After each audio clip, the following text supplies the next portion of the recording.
Hypothyroidism ಅಂತ ಒಂದು case ಅಂತ ತಗೊಳ್ಳೋದಾದ್ರೆ ಯಾವ ಊಟ ತಿಂಡಿಗಳನ್ನ ಕೆಲವುದನ್ನ ಯಾವ್ದಾದ್ರು ವರ್ಜ್ಯ ಅಂತ ಇದೆಯಾ? ಆಯಿಲ್ ಫ್ರೈಡ್ ಜಾಸ್ತಿ ಯೂಸ್ ಮಾಡ್ತಿದ್ದಾರೆ, ಅವರಿಗೆ ಬ್ಲಾಕೇಜಸ್ ಜಾಸ್ತಿ ಆಗಿ ಐಡಿನ್ ಫ್ಲೋಯಿಂಗ್ ಕಮ್ಮಿ ಆಗಿ ಥೈರಾಯ್ಡ್ ಸಮಸ್ಯೆಗಳು ಬರ್ಬೋದು.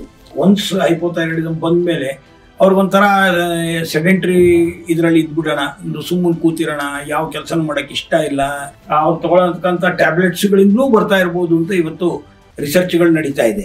ಟ್ಯಾಬ್ಲೆಟ್ ಮೇಲೆ ಡಿಪೆಂಡೆನ್ಸಿ ಕ್ರಿಯೇಟ್ ಮಾಡ್ಕೊಂಡ್ಬಿಟ್ರೆ ಬಹಳ ತೊಂದರೆ ಆಗ್ಬೋದು ಮುಂದಿನ ದಿನಗಳಲ್ಲಿ. ಮಾತ್ರೆ ಬಿಟ್ರೆ ಬೇರೆ ಏನ್ ಕ್ಯೂರ್ ಆಗಿದ್ರೆ ಇದಕ್ಕೆ? ಸರ್ವಾಂಗಾಸನ ಒಂದು ಮಾಡೋದ್ರಿಂದ ಹೈಪೋಥೈರಾಯ್ಡಿಸಮ್ ಹೋಗಿಸ್ಕೋಬಹುದು ಅನ್ನೋದನ್ನ ಪ್ರೂವ್ ಮಾಡಿದ್ದಾರೆ. ಸ್ವರ್ಣ ಮಾಕ್ಷಿಕ ಭಸ್ಮ ಅಂತ, ಇವೆಲ್ಲ ಯಾವ್ದು ಕಾಸ್ಟ್ಲಿನೂ ಅಲ್ಲ, ತುಂಬಾ ಚೀಪೆಸ್ಟ್ ಡ್ರಗ್ಗಳು ಇವು. ಇಂತಹ ಔಷಧಿಗಳನ್ನು ಬಳಸ್ಕೊಂಡು ಕೂಡ ಕಡಿಮೆ ಮಾಡ್ಕೋಬಹುದು ಅವರು. ಈಗ ಇಷ್ಟು ದಿನ ಟ್ಯಾಬ್ಲೆಟ್ಸ್ ನ ತಗೊಳ್ತಾ ಇದಾರೆ, ಈಗ ನೀವ್ ಹೇಳಿ ಟ್ಯಾಬ್ಲೆಟ್ ನ ತಗೋಬೇಕು, ಆ ಸಡನ್ ಶಿಫ್ಟ್ ಇನ್ ಮೆಡಿಕೇಶನ್ ಆದಾಗ ಏನು ತೊಂದರೆ ಆಗಲ್ವಾ?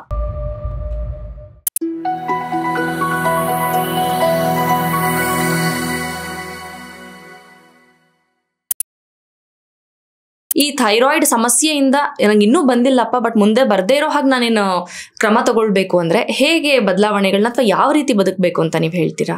ಅವ್ರು ತಗೊಳ್ತಿರ್ತಕ್ಕಂಥ ಆಹಾರದಲ್ಲಿ ಆಯಿಲ್ ಯಾವ್ದು ತಗೋತಾ ಇದ್ದಾರೆ ಅನ್ನೋದು ಇಂಪಾರ್ಟೆಂಟ್ ಆಗುತ್ತೆ. ತುಂಬಾ ಜನ ಆಯಿಲ್ ಇವಾಗ ಜಾಸ್ತಿ ಕನ್ಸ್ಯೂಮ್ ಮಾಡ್ತಿದ್ದಾರೆ. ಮೊದಲೆಲ್ಲ ಮನೆಗಳಲ್ಲಿ ಫ್ರೈಡ್ ಥಿಂಗ್ಸ್ ಇರ್ತಾ ಇರಲಿಲ್ಲ, ಇವತ್ತು ಆಲ್ಮೋಸ್ಟ್ ದಿವಸ ಫ್ರೈಡ್ ಥಿಂಗ್ಸ್ ಯೂಸ್ ಮಾಡುವಂತ ಕೆಲವು ಮನೆಗಳಿದಾವೆ. ವೀಕ್ಲಿ ಟ್ವೈಸ್ ಥ್ರೈಸ್ ಯೂಸ್ ಮಾಡುವಂತ ಮನೆಗಳು ಇದಾವೆ.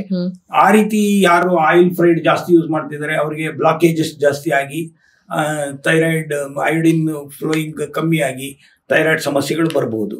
ಇನ್ ಕೆಲವರಿಗೆ ಈ ಥೈರಾಯ್ಡ್ ಸಮಸ್ಯೆಯಿಂದಲೇ ಡಿಸಾರ್ಡರ್ ಇಂದಲೇ ಬೇರೆ ಕಾಂಪ್ಲಿಕೇಶನ್ಸ್ ಬರ್ತಕ್ಕಂಥದ್ದು ನಾವು ನೋಡ್ತಾ ಇದ್ವಿ ಈಗ. ಆದ್ರೆ ಈ ಥೈರಾಯ್ಡ್ ಕಾಂಪ್ಲಿಕೇಶನ್ಸ್ ಆದಾಗ ಬಹಳ ಕಷ್ಟ ಆಗುತ್ತೆ, ಬೇರೆ ಅವ್ರಿಗೆ ಟ್ರೀಟ್ಮೆಂಟ್ ಕೊಡೋದು ಕಷ್ಟ ಆಗ್ಬಿಡುತ್ತೆ. ಅದನ್ನ ಕಡಿಮೆ ಮಾಡೋಕ್ಕಾಗಲ್ಲ ಅಥವಾ ಜಾಸ್ತಿ ಮಾಡೋಕ್ಕಾಗಲ್ಲ, ಈ ಕಡೆ ಬೇರೆ ರೋಗಗಳನ್ನು ಕಡಿಮೆ ಮಾಡ್ಕೊಳಕ್ಕಾಗಲ್ಲ. ಇವತ್ತು ಗೊತ್ತಾಗಿದೆ ಕಾಂಪ್ಲಿಕೇಶನ್ಸ್ ಏನೇನಾಗುತ್ತೆ, ಡಯಾಬಿಟೀಸ್ ಇರ್ಬೋದು, BP ಇರ್ಬೋದು, ಕ್ಯಾನ್ಸರ್ ಇರ್ಬೋದು, ಇವೆಲ್ಲ ಅನೇಕ ಥೈರಾಯ್ಡ್ ಸಮಸ್ಯೆಗಳಿಂದಲೇ ಅವ್ರು ತಗೊಳ್ಳತಕ್ಕಂಥ ಟ್ಯಾಬ್ಲೆಟ್ಸ್ಗಳಿಂದಲೂ ಬರ್ತಾ ಇರ್ಬೋದು ಅಂತ ಇವತ್ತು ರಿಸರ್ಚ್ಗಳು ನಡೀತಾ ಇದೆ. ಹಾಗಾಗಿ ನಾಳೆ ದಿವಸ ಮತ್ತೆ ಈ ಮಾತ್ರೆ ಬೇಡ, ಈ ಮಾತ್ರೆ ತಗೊಳ್ಳಿ ಅಂತೇಳಿ ಹೊಸ ಹೊಸ ಮಾತ್ರೆಗಳನ್ನು ಕಂಡುಹಿಡಿಯೋದಕ್ಕಿಂತ ಅವರ ಜೀವನ ಶೈಲಿಯನ್ನು ಬದಲಾಯಿಸ್ಕೊಳ್ಳೋದು ತುಂಬಾ ಒಳ್ಳೇದು ಅಂತ ಅನ್ಸುತ್ತೆ. ಯಾಕೆಂದ್ರೆ ಸಾಮಾನ್ಯವಾಗಿ ಹೈಪೋಥೈರಾಯ್ಡಿಸಮ್ ಇರೋಂಥವ್ರು ಆಕ್ಟಿವಿಟೀಸ್ ಜಾಸ್ತಿ ಮಾಡ್ಕೋಬೇಕಾಗುತ್ತೆ, ಆದ್ರೆ ಅವ್ರಿಗೆ ಮಾಡ್ಕೊಳಕ್ಕೆ ಆಗಲ್ಲ. ಒನ್ಸ್ ಹೈಪೋಥೈರಾಯ್ಡಿಸಮ್ ಬಂದ್ಮೇಲೆ ಅವ್ರಿಗೊಂಥರ ಸೆಡೆಂಟ್ರಿ ಇದರಲ್ಲಿ ಇದ್ಬಿಡೋಣ, ಒಂದು ಸುಮ್ಮನೆ ಕೂತಿರೋಣ, ಯಾವ ಕೆಲಸ ಮಾಡಕ್ಕೆ ಇಷ್ಟ ಇಲ್ಲ, ಕೆಲಸ ಮಾಡೋದು ಬೇಡ ಅಂತ ಆ ರೀತಿ ಅವ್ರದ್ದು ಮನೋಭಾವ ಜಾಸ್ತಿ ಆಗ್ಬಿಡುತ್ತೆ. ಮತ್ತೆ ವೆಯ್ಟು ಜಾಸ್ತಿ ಆಗುತ್ತೆ. ವೆಯ್ಟ್ ಜಾಸ್ತಿ ಆಗೋದ್ರಿಂದ ಕೂಡ ಅವ್ರಿಗೆ ಆ ಮನಸ್ಥಿತಿ ಬಂದ್ಬಿಡುತ್ತೆ. ಅಂದ್ರೆ ಒಂಥರ ಸೈಕಲಾಜಿಕಲಿ ಕೂಡ ಎಫೆಕ್ಟ್ ಮಾಡುತ್ತೆ ಇದು ಅಂತ. ಸರ್, ಈಗ ನೀವ್ ಮಾತಾಡ್ತಾ ಹೇಳಿದ್ರಿ ಮಾತ್ರೆಗಳನ್ನ ತಗೊಳ್ಬೇಕಾಗತ್ತೆ ಅಥವಾ ಮಾತ್ರೆ ಬದಲಾಯಿಸ್ತಾರೆ ಅಂತ ಹೇಳಿದ್ರಿ. ಮಾತ್ರೆ ಬಿಟ್ರೆ ಬೇರೆ ಏನ್ ಕ್ಯೂರ್ ಆಗಿದ್ರೆ ಇದಕ್ಕೆ? There are so many ways. ನಾವು ಅನ್ಕೊಂಡ್ಬಿಟ್ಟಿದ್ವಿ ನಮ್ದು ಒಂದೇ ಸೈನ್ಸು, ನಮ್ದು ಒಂದೇ ಕಿಟಕಿಲಿ ಬೆಳಕು ಬರುತ್ತೆ, ಬೇರೆ ಕಡೆ ಬೆಳಕು ಗಾಳಿ ಯಾವ ಕಿಟಕಿ ತೆಗೆದ್ರು ಬರಲ್ಲ ಅನ್ಕೊಂಡ್ಬಿಟ್ಟಿದ್ವಿ. ಕಿಟಕಿ ತೆಗಿಬೇಕಲ್ಲ, ಹಂಗೆ ಅದು ಆಯುರ್ವೇದ, ಹೋಮಿಯೋಪತಿ, ನೇಚರ್ ಕ್ಯೂರು ಅಥವಾ ಯೋಗ ಇಂಥದೆಲ್ಲ ತುಂಬಾ ಹೆಲ್ಪ್ ಮಾಡುತ್ತೆ. ಇವತ್ತಂತೂ ಯೋಗದಲ್ಲಿ ತುಂಬಾ ಅಡ್ವಾನ್ಸ್ಡ್ ಇದನ್ನ ಮಾಡ್ಬಿಟ್ಟಿದ್ದಾರೆ. ಸರ್ವಾಂಗಾಸನ ಒಂದು ಮಾಡೋದ್ರಿಂದ ಹೈಪೋಥೈರಾಯ್ಡಿಸಮ್ ಹೋಗಿಸ್ಕೋಬಹುದು ಅನ್ನೋದನ್ನ ಪ್ರೂವ್ ಮಾಡಿದ್ದಾರೆ. ಕೈವಲ್ಯ ಧಾಮ ಇರ್ಬೋದು, ಅದೇ ಮುಂಗೇರಲ್ಲಿ ಅಥವಾ ಲೋನಾವಾಲಾ, ಇಲ್ಲೆಲ್ಲ ಬೇಕಾದಷ್ಟು ರಿಸರ್ಚ್ಗಳು ಮಾಡಿದ್ದಾರೆ, ಮಾಡಿ ತೋರಿಸಿದ್ದಾರೆ ಅವರು. ಆದ್ರೆ ಇದು ಇಂಪ್ಲಿಮೆಂಟೇಷನ್ ಲೆವೆಲ್ ಅಲ್ಲಿ ಇಲ್ಲ. ಅಂದ್ರೆ ಗವರ್ಮೆಂಟ್ ಅಲ್ಲಿ ಈ ಮಾತ್ರೆ ಬದಲು ಇದನ್ನ ಮಾಡ್ಬೋದು ಅಂತ ಹೇಳಿ ಧೈರ್ಯವಾಗಿ ಹೇಳುವಂತ ಮಿನಿಸ್ಟ್ರೀಸ್ ಇವರೆಲ್ಲ ಬರ್ಬೇಕಾಗತ್ತೆ. ಯಾಕೆಂದ್ರೆ ಇವತ್ತು ನಾವು ತಗೊಳ್ಳೋಂಥ ಉಪ್ಪನ್ನು ಮೊದಲು ಬದಲಾಯಿಸ್ಕೋಬೇಕು. ಆ ಉಪ್ಪು ಗಟ್ಟಿ ಉಪ್ಪು ಡೈರೆಕ್ಟ್ ಸಮುದ್ರದಿಂದ ಬಂದಂತ ಉಪ್ಪನ್ನು ಬಳಸ್ಕೊಳಕ್ ಶುರು ಮಾಡಿದ್ರೆ ಅರ್ಧ ಜನಕ್ಕೆ ಹೈಪೋಥೈರಾಯ್ಡಿಸಮ್ ಅಲ್ಲಿ ಮಾತ್ರೆ ತಗೋತಿರೋದನ್ನ ಕಡಿಮೆ ಮಾಡ್ಕೋಬಹುದು. ಇವತ್ತು ಸಾಮಾನ್ಯವಾಗಿ ಅಲೋಪತಿಕ್ ನಲ್ಲಿ ಕೊಡುವಂತ ಮಾತ್ರೆಗಳು ತುಂಬಾ ವ್ಯವಸ್ಥಿತವಾಗಿ ಕೆಲಸ ಮಾಡ್ತಾ ಇವೆ. ಅಂದ್ರೆ ಹೈಪೋಥೈರಾಯ್ಡಿಸಮ್ ಅಲ್ಲಿ ಕೊಡ್ತಿರ್ತಕ್ಕಂಥ ಯಾವುದು ಥೈರಾಕ್ಸಿನ್ ಅಂತ ಏನ್ ಕೊಡ್ತಾ ಇದ್ದೀವಿ, ಥೈರೋನಾರಮ್, ಎಲ್ಟ್ರಾಕ್ಸಿನ್, ಇವೆಲ್ಲ ಒಂದೇ. ಅದನ್ನ MG ಲೆಕ್ಕದಲ್ಲಿ ಕೊಡ್ತಾರೆ. ಯಾರ್ಯಾರಿಗೆ ಎಷ್ಟೆಷ್ಟು ಜಾಸ್ತಿ ಇದೆ ಅದನ್ನ ನೋಡ್ಕೊಂಡು ಕೊಡ್ತಾರೆ. TSH ಜಾಸ್ತಿ ಇರೋದು ನೋಡ್ಕೊಂಡು ಅದನ್ನ ಕೊಡ್ತಾರೆ. ಆ ರೀತಿ ಕೊಟ್ಟಾಗ ಅದಕ್ಕೆ ಅದು ಅಡಿಕ್ಟ್ ಆಗ್ತಾರೆ. ಅಂದ್ರೆ ಅಡಿಕ್ಟ್ ಅಂದ್ರೆ ಈಗ 12 mg ಕೊಡ್ತಾರೆ, 24 mg ಕೊಡ್ತಾರೆ, 100 mg ಕೊಡ್ತಾರೆ ಅಂತ ಇಟ್ಕೊಳ್ಳಿ. 100 mg ತಗೊಳ್ಳೋರು 100 mg ಕಂಟಿನ್ಯೂಸ್ ತಗೋತಾಲೇ ಇರ್ತಾರೆ. ಅದನ್ನ ಸ್ವಲ್ಪ ಕಡಿಮೆ ಮಾಡಿದ್ರು ಇಲ್ಲಿ ಥೈರಾಕ್ಸ್ ಇದು ಲೆವೆಲ್ ಜಾಸ್ತಿ ಆಗ್ಬಿಡುತ್ತೆ. ಹಾಗೆ ಅದನ್ನ ನೋಡಿದಾಗ ನಮ್ಗೆ ಅನ್ಸುತ್ತೆ ಈ ರೀತಿ ಒಂದು ಟ್ಯಾಬ್ಲೆಟ್ ಮೇಲೆ ಡಿಪೆಂಡೆನ್ಸಿ ಕ್ರಿಯೇಟ್ ಮಾಡ್ಕೊಂಡ್ಬಿಟ್ರೆ ಬಹಳ ತೊಂದರೆ ಆಗ್ಬೋದು ಮುಂದಿನ ದಿನಗಳಲ್ಲಿ. ಯಾಕೆಂದ್ರೆ ಥೈರಾಯ್ಡ್ ನಿಂದ ಬರ್ತಕ್ಕಂಥ ರೋಗಗಳಾಗ್ಲಿ, ಹಾರ್ಮೋನ್ಸ್ ಅದರಿಂದ ಅದು ಬೇರೆ ಹಾರ್ಮೋನ್ಸಿನ ಮೇಲೆ ಡೆಫಿನೆಟ್ ಆಗಿ ಕೆಲಸ ಮಾಡೇ ಮಾಡುತ್ತೆ. ಬೇರೆ ಹಾರ್ಮೋನ್ಸ್ ನ ಕಡಿಮೆ ಮಾಡೋದಾಗ್ಲಿ ಜಾಸ್ತಿ ಮಾಡೋದಾಗ್ಲಿ ಮಾಡ್ತಾ ಇರುತ್ತೆ.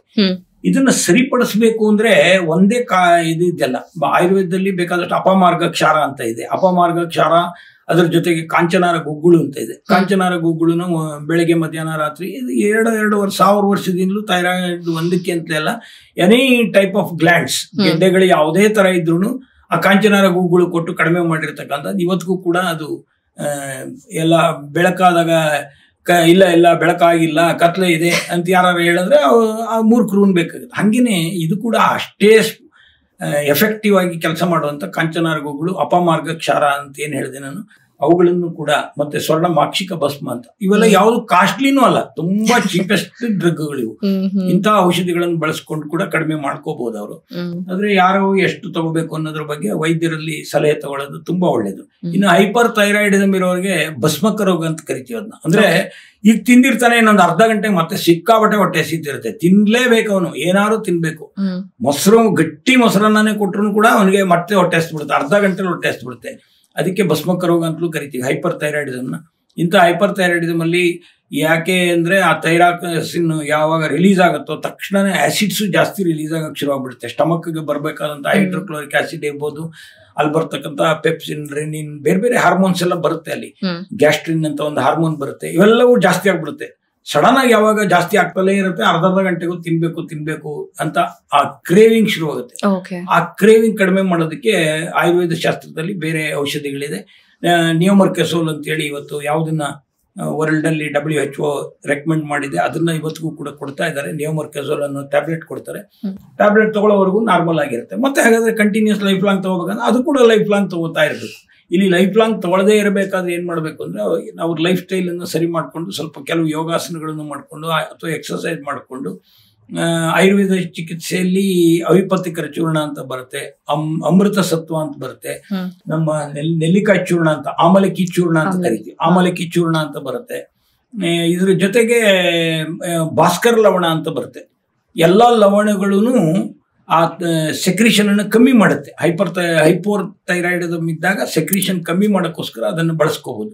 ಅದನ್ನು ಕೂಡ ಸ್ವಲ್ಪ ಮಟ್ಟಿಗೆ 20 ಗ್ರಾಮ್ ಅದನ್ನ ಹಾಕೊಂಡು, ಇದು 55 ಗ್ರಾಮ್ ಹಾಕೊಂಡು ಎಲ್ಲದನ್ನು ಮಿಕ್ಸ್ ಮಾಡಿ ಬೆಳಿಗ್ಗೆ ರಾತ್ರಿ ಒಂದೊಂದು ಸ್ಪೂನ್ ಬಿಫೋರ್ ಫುಡ್ ತಗೊಂಡ್ಬಿಟ್ರೆ ವಿತಿನ್ 5 days ಆದ ಹೈಪರ್ ಥೈರಾಯ್ಡಿಸಮ್ ಕಂಟ್ರೋಲ್ ಬಂದ್ಬಿಡುತ್ತೆ. ಅಂದ್ರೆ ಹೊಟ್ಟೆ ಹಸು ಕಡಿಮೆ ಆಗುತ್ತೆ. ಬೇರೆ ಬೇರೆ ರೀತಿ ಆ ಸಿಂಪ್ಟಮ್ಸ್ ಏನೇನಿದೆ, ಕೈ ನಡಗೋದಿರ್ಬೋದು, ಎದೆ ಹೊಡ್ಕೊಳ್ಳೋದಿರ್ಬೋದು, ಮತ್ತೆ ಕಣ್ಣು ಎಕ್ಸಾಫ್ಥಾಲ್ಮಸ್ ಅಂತ ಹೇಳಿದ್ರೆ ಕಣ್ಣು ಆಚೆಗೆ ಬರೋದು, ನಿದ್ರೆ ಬರದೇ ಇರೋದು, ಆಗಾಗ ಲೂಸ್ ಮೋಷನ್ ಆಗೋದು, ಇವೆಲ್ಲವೂ ಕಂಟ್ರೋಲ್ ಬರುತ್ತೆ. ಅಂದ್ರೆ ಇಷ್ಟೊಂದು ಸುಲಭವಾದಂತ ಚಿಕಿತ್ಸೆಗಳು ಇಲ್ಲಿರುವಾಗ, ಹಾಗೇನೆ ಹೈಪೋಥೈರಾಯ್ಡಿಸಮ್ಗೆ ಸರ್ವಾಂಗಾಸನ ಬೆಸ್ಟ್ ಅಂತ ನಾವು ಅದೆಲ್ಲ ಮಾಡಿ ಬಿಟ್ಟಿದ್ದಾರೆ. ಇದೆಲ್ಲ ಇದಾಗಿರೋದು, ರಿಸರ್ಚ್ ಆಗಿರೋದು. ಹಾಗಾಗಿ ಸರ್ವಾಂಗಾಸನ ಅಂದ್ರೆ ಅದೊಂದನೇ ಮಾಡಕ್ಕಾಗಲ್ಲ. ಸರ್ವಾಂಗಾಸನ ಮಾಡ್ಬಿಡಿ ನಿಮ್ಗೆ ಹೋಗ್ಬಿಡುತ್ತೆ ಅಂತ ನಾನು ಹೇಳಿದ್ರೆ, ನಾಳೆ ದಿವಸ ಬೆಳಗ್ಗೆ ಹೋಗಿ ಸರ್ವಾಂಗಾಸನ ಒಂದ್ ಹೇಳ್ಕೊಡಿ ಅಂತ ಯಾವ್ದೋ ಗುರುಗಳ ಹತ್ರ ಹೋಗ್ಬಾರ್ದು. ಬೇಸಿಕ್ ಆಸನಗಳನ್ನ ಮೊದಲು ಕಲ್ತ್ಕೊಂಡು, ಡೀಪ್ ಬ್ರೀತಿಂಗ್ ಮಾಡೋದು ಕಲ್ತ್ಕೊಂಡು, 5 ನಿಮಿಷ 10 ನಿಮಿಷ ಒಂದೊಂದು ಆಸನ ಮಾಡುವಂತ ಒಂದು ಕೆಪಾಸಿಟಿ ಬಿಲ್ಡಪ್ ಮಾಡ್ಕೋಬೇಕೆ ಹೊರತು, ನಾಳೆನೆ ನಾನು ಸರ್ವಾಂಗಾಸನ ಶೀರ್ಷಾಸನ ಎಲ್ಲ ಮಾಡ್ಬಿಡ್ತೀನಿ, ನಂಗೆಲ್ಲ ಕಲ್ಸ್ಕೊಟ್ಬಿಡಿ, ಅದು ನಂಗೆ ಥೈರಾಯ್ಡ್ ಇದೆ ಅಂತ ಹೋದ್ರೆ ಅದು ಸರಿ ಹೋಗಲ್ಲ. ಹಾಗಾಗಿ ಇದನ್ನ ಸರಿಯಾಗಿ ಅರ್ಥ ಮಾಡ್ಕೊಂಡು, ಯಾರೋ ಸರಿಯಾದ ಗುರುಗಳಿದಾರೋ ಅವ್ರ ಹತ್ರ ಮಾರ್ಗದರ್ಶನ ತಗೊಂಡು ಇದನ್ನ ಮಾಡ್ಕೋಬೇಕಾಗತ್ತೆ. ಓಕೆ, ನೀವು ಅವಾಗಲೇ ಮಾತಾಡ್ತಾ ಹೇಳಿದ್ರಿ ಥೈರಾಯ್ಡ್ಗೆ ಮೂಲ ಕಾರಣ ನಾವು ಬಳಸ್ತಾ ಇರೋ ಉಪ್ಪು ಅಥವಾ ಅದರಲ್ಲಿ ಇಲ್ಲದೆ ಇರುವ ಅಯೋಡಿನ್ ಪ್ರಮಾಣ ಅಂತ. ಈಗ ನನಗ್ ಬಂದಿದ್ ಕ್ಯೂರಿಯಾಸಿಟಿ, ಈ ಉಪ್ಪು ಹಾಗಿದ್ರೆ ಸರಿಯಾದ ಉಪ್ಪು ಯಾವುದು, ಎಲ್ಲಿ ಸಿಗುತ್ತೆ? ನಿಮ್ ಮನೇಲಿ ಏನ್ ಬಳಸ್ತೀರಾ? ಗಟ್ಟಿ ಉಪ್ಪೇ ಬಳಸ್ತೀವಿ. ಗಟ್ಟಿ ಉಪ್ಪು ಸಿಗುತ್ತೆ, ಅವೈಲಬಲ್ ಇದೆ. ಅಂದ್ರೆ ಕಲ್ಲುಪ್ಪು ಅಂತ ಕರಿತೀವಿ. ಕಲ್ಲುಪ್ಪು ಅಂತ ಕೇಳಿದ್ರೆ ಕೊಡ್ತಾರೆ. ಸ್ವಲ್ಪ ಕಪ್ಪಿ ಇರುತ್ತೆ ನೋಡೋದಕ್ಕೆ, ಅದನ್ನ ಏನೋ ಒಂಥರ ಕೊಳೆ ಇದೆಯಲ್ಲ, ಇದು ತಗೋಬಾರ್ದು ಅಂತ ಕೆಲವು ಜನಗಳು ಅನ್ನಿಸ್ಬಿಟ್ಟಿದೆ.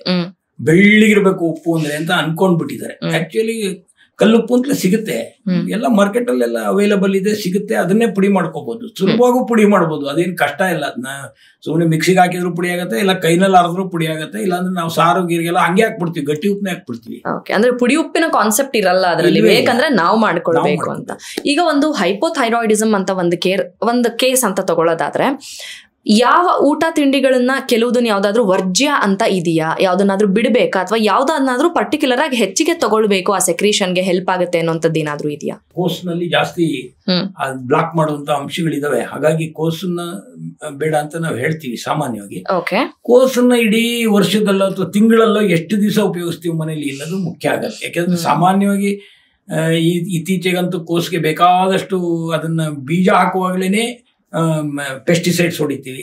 ಅದನ್ನ ಅದು ಬೆಳೀತಾ ಪ್ರತಿ ಸಲನೂ ಪೆಸ್ಟಿಸೈಡ್ಸ್ ಹೊಡೋದು, ಅದು ಕೀಳೋ ದಿವಸನೂ ಪೆಸ್ಟಿಸೈಡ್ ಹೊಡೋದೇ ಕೀಳೋದು. ಹೀಗಾಗಿ ಪೆಸ್ಟಿಸೈಡ್ ಹೊಡೆದಿರೋಂಥ ಕೋಸಂತೂ ಇನ್ನೂ ಪಾಯ್ಸನಸ್ಸೇನೆ, ಅದು ಬೇರೆ ಕಾಯಿಲೆಗಳಿಗೂ ದಾರಿ ಮಾಡಿಕೊಟ್ಟಂಗೆ ಆಗ್ಬಿಡುತ್ತೆ ನಮ್ಗೆ.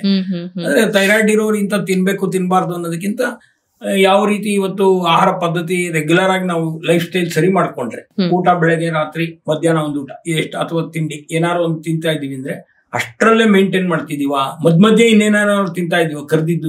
ಇವತ್ತು ಅದು ಮುಖ್ಯವಾಗಿರೋದೇನು ಅಂದ್ರೆ ಕರ್ದ ಆಹಾರ ಪದಾರ್ಥಗಳನ್ನ ತಿಂತಾ ಇರೋದ್ರಿಂದ ಇದು ಜಾಸ್ತಿ ಆಗಿ ಕಾಣಿಸ್ತಾ ಇದೆ ಅಂತ ನಮ್ಗೆ ಗೊತ್ತಾಗ್ತಾ ಇದೆ ಇವಾಗ. ಮತ್ತೆ ಈ ಆಲ್ಕೋಹಾಲಿಕ್ ಇವರಿದ್ರೆ ಬಹಳ ತಕ್ಷಣ ಅದನ್ನ ನಿಲ್ಲಿಸ್ಬೇಕು. ಥೈರಾಯ್ಡ್ ಕಡಿಮೆ ಆಯ್ತು ಅಂದ ತಕ್ಷಣ ಈ ಆಲ್ಕೋಹಾಲಿಕ್ ಇವರುಗಳ ಮೇಲೆ ಬಹಳ ತೊಂದರೆ ಮಾಡ್ಬಿಡ್ತದೆ. ಬೇರೆ ಬೇರೆ ರೀತಿಯಲ್ಲಿ ಕಿಡ್ನಿ ತೊಂದರೆ ಬರ್ಬೋದು, ಹಾರ್ಟ್ ತೊಂದರೆ ಬರ್ಬೋದು. ಯಾರಿಗೆ ಬೇರೆಯವ್ರಿಗಿದೆಯೋ ಅದು ಅವ್ರಿಗಿಂತ ಈ ಥೈರಾಯ್ಡ್ ಹೈಪೋಥೈರಾಯ್ಡಿಸಮ್ ಇರೋರಿಗೆ ಬಹಳ ಬೇಗ ಎಫೆಕ್ಟ್ ಆಗುವಂಥದ್ದು ಆಲ್ಕೋಹಾಲಿಕ್ಸ್. ಹಂಗಾಗಿ ಆಲ್ಕೋಹಾಲ್ ತಕ್ಷಣ ನಿಲ್ಸೋದು ತುಂಬಾ ಒಳ್ಳೇದವ್ರು. ಓಕೆ, ನೀವು ಮಾತಾಡ್ತಾ ಕೆಲವು ಔಷಧಿಗಳ ಹೆಸರನ್ನ ಹೇಳಿದ್ರಿ, ಆಯುರ್ವೇದಿಕ್ ಔಷಧಿಗಳ ಹೆಸರನ್ನ. ಲಾಸ್ಟ್ ಟೈಮ್ ನೀವು ಏಕಾಂಗ ವೀರರಸ ಹೇಳಿದ್ರಿ. ನಮ್ಮ ಆಡಿಯನ್ಸ್ ನಿಮ್ಮ ಹತ್ರನೇ ಬರ್ಬೇಕಾ, ಎಲ್ಲಿ ಸಿಗತ್ತೆ, ಎಷ್ಟು ತಗೋಬೇಕು ಅಂತೆಲ್ಲ ಕೇಳಿದ್ರು. ಇವತ್ತು ಒಂದ್ 4-5 ಮೆಡಿಸಿನ್ ಹೆಸರು ಹೇಳಿದೀರಾ. ಈಗ ಡೈರೆಕ್ಟ್ ಆಗಿ ಇದನ್ನ ಕೇಳ್ಕೊಂಡು ನೋಟ್ ಮಾಡ್ಕೊಂಡು ನಾನು ತಗೊಳ್ಳ ಅಂತ ಕೇಳೋದಾದ್ರೆ ನೀವ್ ಏನ್ ಹೇಳ್ತೀರಾ? ಅಪಮಾರ್ಗ ಕ್ಷಾರ ಅನ್ನೋದು it is just like food ಇದ್ದಂಗೆನೆ. ಅದು ಒಂದು ಗಿಡದಲ್ಲಿ ಬರ್ತಕ್ಕಂತ, ಅದನ್ನ ಕ್ಷಾರ ತೆಗಿತೀವಿ ಆ ಗಿಡದಿಂದ ಅಷ್ಟೇನೆ. ಅದು ಅವೈಲಬಲ್ ಹೊರಗಡೆ ಇದ್ರಲ್ಲೆಲ್ಲ ಮಾರ್ಕೆಟ್ ಅಲ್ಲಿ ಅವೈಲಬಲ್ ಇರುತ್ತೆ. ಕಾಂಚನಾರ ಹೂಗಳು ಅವೈಲಬಲ್ ಇರುತ್ತೆ ಮಾರ್ಕೆಟ್ ಅಲ್ಲಿ. ತಗೊಂಡ್ರೆ ಏನು ಹಾರ್ಮ್ ಅಂತೂ ಆಗಲ್ಲ. ಅಂದ್ರೆ ಎಷ್ಟು ದಿವಸ ತಗೋಬೇಕು, ಎಷ್ಟು ರೇಂಜ್ ಎಲ್ಲ ಅವ್ರದ್ದು ಇದಿದೆ ಅದನ್ನೆಲ್ಲ ನೋಡಿದಾಗ ನಾವು ಅದಕ್ಕೆ ಒಂದು ಇದನ್ನ ಕೊಡಬಹುದು. ಮಾಡೋದು 1 ತಿಂಗಳು 2 ತಿಂಗಳು 6 ತಿಂಗಳು ತಗೋಬೇಕಾಗತ್ತೆ ನೀವು ಅಂತ ಹೇಳ್ಬೇಕಾದಂತ ಸ್ಥಿತಿನೂ ಇರುತ್ತೆ. ಇನ್ ಕೆಲವರಿಗೆ 1 ತಿಂಗಳೊಳಗೆ ನಾರ್ಮಲ್ ಇವಾಗ ಸರ್ ಈಗ ಶುರುವಾಗಿದೆ, ಹೊಸದರಲ್ಲಿ ಇತ್ತೀಚೆಗೆ ಮಾತ್ರ ಶುರುವಾಗಿದ್ದು ಅಂದಾಗ ಅದನ್ನ ಅಡ್ಜಸ್ಟ್ ಮಾಡ್ಬಿಡ್ಬೋದು. ಇನ್ನು ಕಡಿಮೆ ದಿವಸಗಳು ತಗೊಂಡು ಅಡ್ಜಸ್ಟ್ ಮಾಡ್ಕೋಬಹುದು. ಕಾಂಚನಾರ ಹೂಗಳು ಯಾರು ಬೇಕಾದ್ರೂ ದಿವಸಕ್ಕೆ 3 ಬೆಳಗ್ಗೆ ಮಧ್ಯಾಹ್ನ ಸಾಯಂಕಾಲ ಒಂದೊಂದು ಮಾತ್ರೆ ಊಟ ಆದ್ಮೇಲೆ ತಗೊಳ್ಬಹುದು. ಮತ್ತೆ ಈ ತರ ಇದ್ದಾಗ ಸಾಮಾನ್ಯವಾಗಿ ನಾವ್ ಹೇಳೋದು ಆಯಿಲ್ ಫ್ರೈಡ್, ನಾನು ಅದೇ ಆಗ್ಲಿಂದಲೂ ಹೇಳ್ತಾ ಇದ್ದೀನಿ, ಆಯಿಲ್ ಫ್ರೈಡ್ ಕಡಿಮೆ ಮಾಡ್ಕೋಬೇಕು. ಓಕೆ, ಈಗ ಇಷ್ಟು ದಿನ ಟ್ಯಾಬ್ಲೆಟ್ಸ್ ನ ತಗೊಳ್ತಾ ಇದಾರೆ, ಈಗ ನೀವ್ ಹೇಳಿ ಟ್ಯಾಬ್ಲೆಟ್ ನ ತಗೋಬೇಕು. ಆ ಸಡನ್ ಶಿಫ್ಟ್ ಇನ್ ಮೆಡಿಕೇಶನ್ ಆದಾಗ ಏನು ತೊಂದರೆ ಆಗಲ್ವಾ? ಅವರು ಎಷ್ಟು mg ತಗೋತಾ ಇದಾರೆ, 100 mg ತಗೋತಾ ಇದಾರೆ ಅಂದ್ರೆ 50ಕ್ಕೆ ಮಾಡ್ಕೋಬೇಕು. ಅವರು 50 ತಗೋತಾ ಇದಾರೆ 25ಕ್ಕೆ ಮಾಡ್ಕೋಬೇಕು, 25 ತಗೋತಾ ಇದಾರೆ 12ವರೆಗೆ ಮಾಡ್ಕೋಬೇಕು. ಅಂದ್ರೆ ಕಡಿಮೆ ಮಾಡ್ಕೊಂಡ್ಬಿಡ್ಬೇಕು. ಆ ಡೋಸ್ ನ 50% ಕಡಿಮೆ ಮಾಡಿ ಇದನ್ನ ನಾರ್ಮಲ್ ಡೋಸ್ ಅಲ್ಲಿ ತಗೊಳಕ್ ಶುರು ಮಾಡ್ಬೇಕು. ಆಗ ಶುರು ಮಾಡಿದಾಗ ಗ್ರಾಜುಯಲ್ ಆಗಿ ಅವ್ರಿಗೆ ಗೊತ್ತಾಗ್ಬಿಡುತ್ತೆ. Within 15 to 20 days they know ಎಷ್ಟು ಕಡಿಮೆ ಆಗಿದೆ, ಕಡಿಮೆ ಆಗದ ಅನ್ನಿಸ್ತಾ ಇದೆ, ನನ್ಗೆ ಅನುಭವ ಆಗ್ತಾ ಇದೆ ಅಂದಾಗ ಅವ್ರು ತಾವಾಗೇನೆ ಬಿಟ್ಬಿಡ್ಬೋದು, ಮಾತ್ರೆನೂ ಬಿಡ್ಬೋದು. ಟೆಸ್ಟ್ ಮಾಡಿಸ್ಕೋತಾ ಇರ್ಬೇಕು. ನನಗೆ ಹೈಪರ್ ಇದೆ, ಹೈಪೋ ಇದೆ, ನಾನು ಸುಮ್ಮನೆ ಇದ್ಬಿಡ್ತೀನಿ, ಇನ್ನು ಹೆಂಗೂ ಕಡಿಮೆ ಆಗಿದೆ, ನಾನು ಇನ್ ಮಾಡಿಸ್ಕೊಳ್ಳೋದೇ ಇಲ್ಲ ಅಂತಲ್ಲ. ಪ್ರತಿ 2 ತಿಂಗಳಿಗೆ ಒಂದ್ಸಲ ಅವರು ಟೆಸ್ಟ್ ಮಾಡಿಸ್ಕೋಬೇಕು. ಏನಾದ್ರು ಸ್ವಲ್ಪ ಬಾರ್ಡರ್ ಲೈನ್ ಕ್ರಾಸ್ ಆಗಿದೆ, 6-7 ಮೈಕ್ರೋಗ್ರಾಮ್ಸ್ ಜಾಸ್ತಿ ಆಗಿದೆ, 7ಕ್ಕಿಂತ ಜಾಸ್ತಿ ಆಗಿದೆ ಅಂದಾಗ ಅವರು ಮತ್ತೆ ಟ್ಯಾಬ್ಲೆಟ್ ನ ಇನ್ನೊಂದು 15 ದಿವಸ ತಗೋಬೇಕಾಗುತ್ತೆ. ಇಲ್ಲ ಅಷ್ಟೇ ಮೈಕ್ರೋಗ್ರಾಮ್ಸ್ ಒಂದೇ ಸಮ ಮೇಂಟೈನ್ ಆಗ್ತಾ ಇದೆ ಅಂದ್ರೆ ಅವಾಗ ಟೆಸ್ಟ್ ಮಾಡ್ಕೊಂಡು ನೋಡ್ಕೊಳ್ಳೋದು ಒಳ್ಳೇದು. ಓಕೆ, ಸೊ ಒಟ್ಟಾರೆಯಾಗಿ ಈ ಥೈರಾಯ್ಡ್ ಅನ್ನೋ ಸಮಸ್ಯೆ, ಅಥವಾ ನೀವೇ ಹೇಳಿದ್ರಿ ಡಿಸಾರ್ಡರ್ ಅಂತ ಹೇಳಿದ್ರಿ, it's not a disease, it's a disorder ಅಂತ. ಒಂದ್ ಲೈನ್ ಅಲ್ಲಿ, ಒಂದು ಸೆಂಟೆನ್ಸ್ ಅಲ್ಲಿ ಹೇಳಬೇಕು ಒಂದು ಪರಿಹಾರ ಅಂತ ಹೇಳಿದ್ರೆ ಏನಂತ ಕರಿತೀರಾ ಅದನ್ನ? ಪರಿಹಾರ ಅನ್ನೋದು ಅವನ ಮಾನಸಿಕ ಸ್ಥಿತಿಯನ್ನ ಗಟ್ಟಿ ಮಾಡ್ಕೋಬೇಕು. ನಾನು ಇದನ್ನ ಹೋಗಿಸ್ಕೋಬಹುದು, ಇದು ಹೋಗೋದೇ ಇಲ್ಲ ಅಂತ ಯಾವಾಗ ಅನ್ಕೊಂಡ್ಬಿಟ್ಟಿರ್ತಾನೆ, ಯಾರೋ ಒಬ್ರು ಡಾಕ್ಟರ್ ಹೇಳ್ಬಿಟ್ಟಿದ್ದಾರೆ ನನಗೆ ಇದನ್ನ ಲೈಫ್ ಲಾಂಗ್ ಇರುತ್ತೆ ನಿನ್ಗೆ ಇದು ಅಂತ ಹೇಳ್ಬಿಟ್ಟಿದ್ದಾರೆ ಅಂದ್ರೆ ಆ ರೀತಿ ಹೆದರ್ಕೊಳ್ಳುವಂತ ಅವಶ್ಯಕತೆ ಇಲ್ಲ. ಇದು ಮಾನಸಿಕವಾಗಿ ಮತ್ತು ಮನಸ್ಸಿನಿಂದಾಗಿ ಬರ್ತಕ್ಕಂಥ ಶಾರೀರಿಕ ರೋಗ ಆದ್ರಿಂದ ಇದು ನಾನು ಹೋಗಿಸ್ಕೋಬಹುದು ಅನ್ನುವಂಥ ಧೈರ್ಯ ಮೊದಲು ಅವ್ನು ಮಾಡ್ಕೋಬೇಕು. ಅದ್ ಮಾಡ್ಕೊಂಡ ತಕ್ಷಣ ಆಟೋಮೆಟಿಕಲಿ ಅರ್ಧ ಅವನಿಗೆ ಕಾನ್ಫಿಡೆನ್ಸ್ ಬಂದ್ಬಿಡುತ್ತೆ. ಗ್ಯಾರಂಟಿ ಹೋಗಿಸ್ಕೋತೀನಿ ನಾನು, ಇದ್ರೊಳಗೆ ಹೋಗಿಸ್ಕೊಳ್ಳೋಂಥ ಅಂಶಗಳು ಇದಾವೆ, ಇಲ್ಲ ಅಂತ ತಿಳ್ಕೊಂಡ್ಬಿಟ್ಟಿದ್ದೆ ನಾನು ಯಾರನ್ನೋ ಮಾತು ಕೇಳ್ಕೊಂಡು ಅಂತ ಅವ್ರಿಗೆ ಅನ್ಸುತ್ತೆ. ಅವಾಗ ಅವರು ಯಾರನ್ನ ಡಾಕ್ಟರ್ ಹತ್ರ ಹೋಗ್ತಾರೆ, ಅಲ್ಲಿ ಹೋಗಿ ಈ ರೀತಿ ವಿಷಯಗಳ ಬಗ್ಗೆ ಹೇಳಿದ್ದಾರೆ, ಇದ್ರ ಬಗ್ಗೆ ನಾವು ಹೇಗೆ ಮಾಡ್ಕೊಳ್ಳೋದು ಅಂತೇಳಿ ಅವ್ರ ಸಲಹೆ ತಗೊಂಡ್ರೆ ತುಂಬಾ ಒಳ್ಳೇದಾಗತ್ತೆ.